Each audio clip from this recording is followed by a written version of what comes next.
నిన్న చూసుకుంటే దాదాపుగా 11 మంది ఇన్ఫ్లుయెన్సర్స్ మీద కేసెస్ అయితే పడ్డాయి కదా.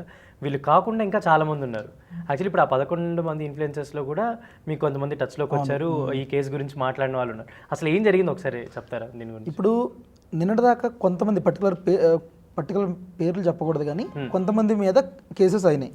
తర్వాత ఏమైందంటే ప్రతి ఒక్కళ్ళు ఈ యాడ్స్ వస్తూ ఉంటాయి ఇన్స్టాగ్రామ్లో, ఇవి చూసి స్క్రీన్ రికార్డ్ చేస్తున్నారు.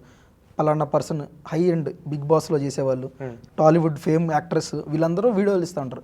ఈ బెట్ 365 ఆడండి, bet so and so, bet 777, bet 555, వీటిలో ప్లే చేయండి, క్యాసినో ప్లే చేయండి, రమ్మీ ప్లే చేయండి అని అడ్వర్టైజ్మెంట్ ఇస్తారు. ఇచ్చినవి అన్నీ ఉన్నాయి. ఇవి ఓల్డ్ వీడియోస్ అన్ని ఇంటర్నెట్లో ఉండిపోతాయి, ఎక్కడికి పోవు. ఇవి ఏంటంటే వీళ్ళు కొత్తగా ఇప్పుడు ఇది say no to betting apps అనే కాన్సెప్ట్ వచ్చింది కాబట్టి వీళ్ళు చూస్తూ ఉన్నప్పుడు అరే వీళ్ళు చేసేది క్రైమ్ కదా అని చెప్పి స్క్రీన్ షాట్ తీయడం, స్క్రీన్ రికార్డ్ చేయడం చేసి అడ్వకేట్స్కి, పోలీస్కి, సజ్జనర్ సార్కి వీళ్ళకి పంపిస్తున్నారు. సో దీంట్లో ఏమవుతుందంటే పెద్ద పెద్ద వ్యక్తులు అందరూ వస్తున్నారు. North actress, Tollywood actress, Bigg Boss వాళ్ళందరూ ఉన్నారు చాలామంది. 50 to 60% బిగ్ బాస్ ఫేమ్స్ అందరూ అక్కడే ఉన్నారండి.